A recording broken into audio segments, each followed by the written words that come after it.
This year's Isle of Man TT is over. With 4 different winners across 9 races, there was action aplenty across the mountain course. Welcome to the Races MotoGP channel. I'm Megan White, and I'm joined by Simon Patterson. Simon was at the TT all week, and we're going to recap some of the high points of this year's TT. Starting off with Davey Todd's Superbike win in the opening race of the week. The 810 Racing BMW rider led from start to finish in a delayed and shortened 4-lap race. Michael Dunlop on the MD Racing BMW closed the gap, but was thwarted by his loss of rear grip and finished second. Dean Harrison was third for Honda. Simon, you were there for Davey Todd's Superbike win in the opening race. How was it? It was a bit of an odd one. I mean, we had this delayed start to TT and this Superbike race that eventually got gone over 4 laps, not over 6, like we'd been promised, like we were hoping for.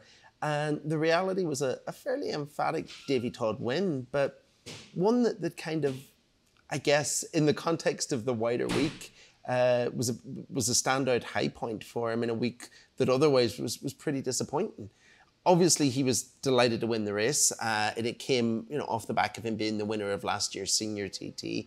But I think there was certainly an element of Michael Dunlop being kind of ruled out of the mix through no fault of his own with a rear tyre issue that, just meant he wasn't quite as competitive, and it gave Davey Todd a bit of, I'm not going to say an easy time, because there's obviously no such thing as an easy race win at the Isle of Man TT, but it certainly gave him a comfortable margin over the other two. And obviously also with no Peter Hickman, his teammate who was injured during qualifying in the week. So it was a fairly comfortable win. It was one that set the scene nicely for what was to come during the week, even if what we thought was going to come after that didn't quite pan out. And, a strong victory for Todd, exactly what we expected from him coming into this TT, given the strength of his talent, what we saw from him last year, how good the package that he had with 810 Racing was. And even if it didn't all quite come together the way that he had hoped for with his original deal with FHO, BMW falling apart, and the guys having to build this team out of nothing together in a very short period of time, it was still, all in all, it was a strong start to the week. It was exactly what the team needed after a really, really tough few days with everything that had happened to their teammate and co-owner, Peter Hickman. And, I mean, Todd will say that he left TT frustrated with his overall results, but the opening result, the way that he started the week, was as strong as he could have hoped for. Yeah, absolutely, Simon. I mean, the 810 Racing team, obviously founded by Davey Todd and Peter Hickman, had a strong start. It was their first big test, though it came from, what was the FHO team. It was a very promising start for them. As you mentioned, Peter Hickman was injured during practice and unfortunately wasn't able to take part in the racing of the week. But yeah, hopefully we'll kind of see him back on track soon. In terms of the rest of the week for Davey Todd, we'll touch on it a little bit before we come on to some of the other winners. But he had a so-so week for the remainder of it. I mean, on paper, the rest of the week was really, really good for Davey Todd. He had another 5 podiums with really just missing out in the opening Super Twin race on the chance to make it, a really strong run of podium form. But there's no other way he can leave this year's TT than disappointed, because he should have won both stock races. Those were his class. That was his race. It didn't happen with as we'll come on to, Dean Harrison taking the success in those. He wasn't really competitive with Michael Dunlop and Dean Harrison in the super sport class. And the twin was a bit hit or miss. And basically his TT fortnight ended with him sounding like a little bit of a sore loser in Parc Ferme after the final Super Twin race and Michael Dunlop's emphatic victory over him on what Todd claims wasn't the equal machinery he'd been promised. So this will not be a TT that he wants to repeat in the future. This will not be the results that he wanted to take home from this year. And I think it's going to mean that he has to be coming into next year with an even bigger point to prove than he had to prove this year after everything they went through putting together 810 Racing out of the ashes of FHO.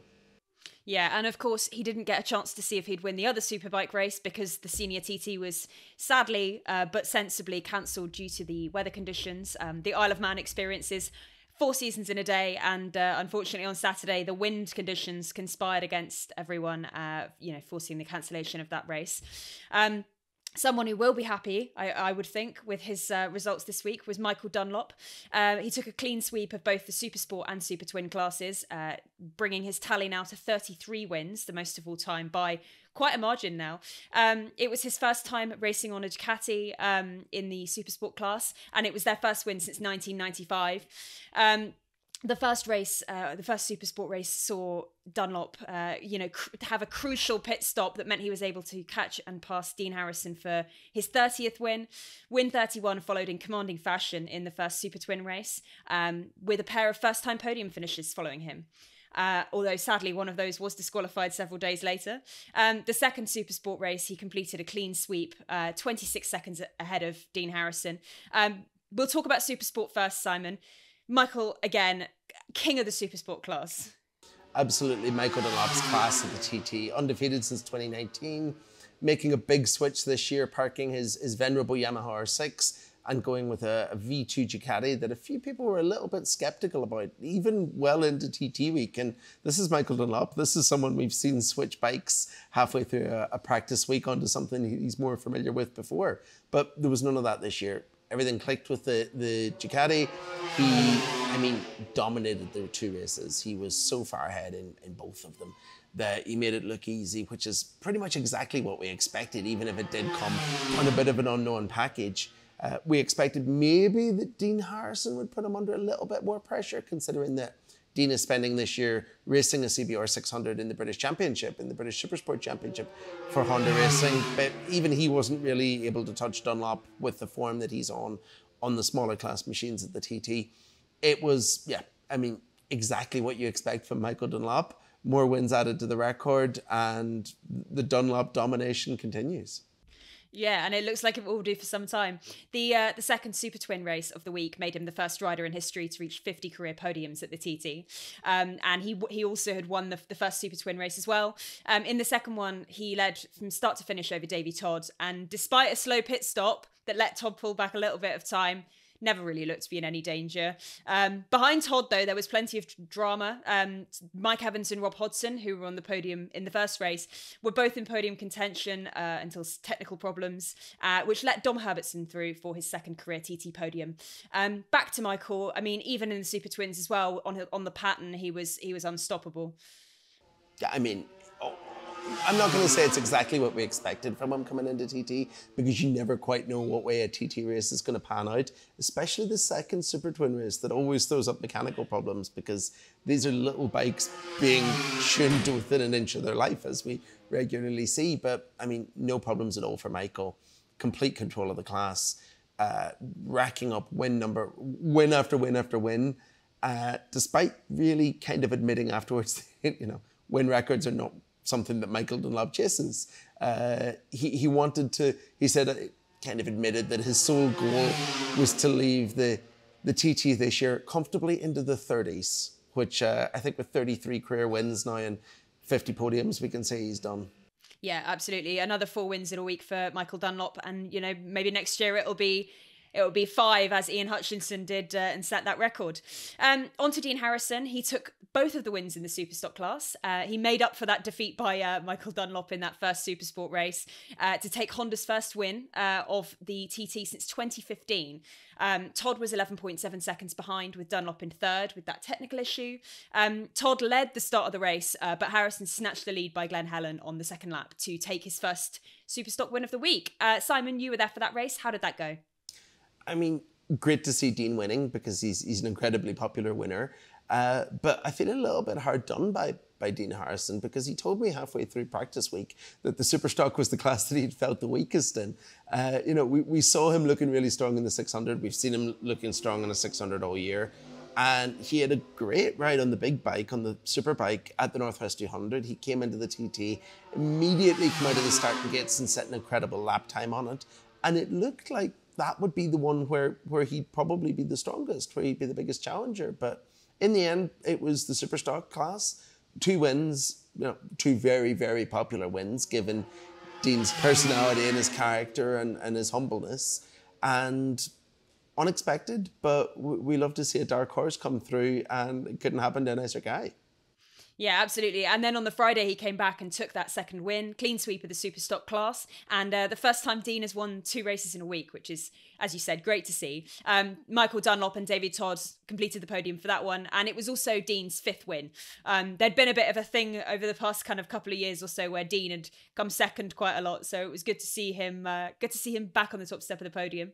Yeah, I think now the 4th most successful TT podium finisher of all time, yeah, only with 5 wins, which says a lot about his consistency and his ability to be close but not quite there.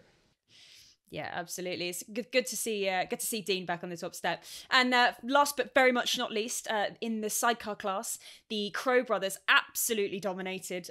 They won both of the races by over a minute. Obliterated their opposition. You know, the home favourites. Everyone was, I think, really happy to see that. Second in both races were 14-time TT winner Ben Birchall and his new passenger Patrick Rosney. In race 1, the Crowes broke the lap record and set the first ever 121-mile-an-hour lap of the TT on a sidecar in the process, which is unfathomable to me. And Lee Crawford and Scott Hardy were third in both races, taking both their first and their second TT podiums. So well done to those guys.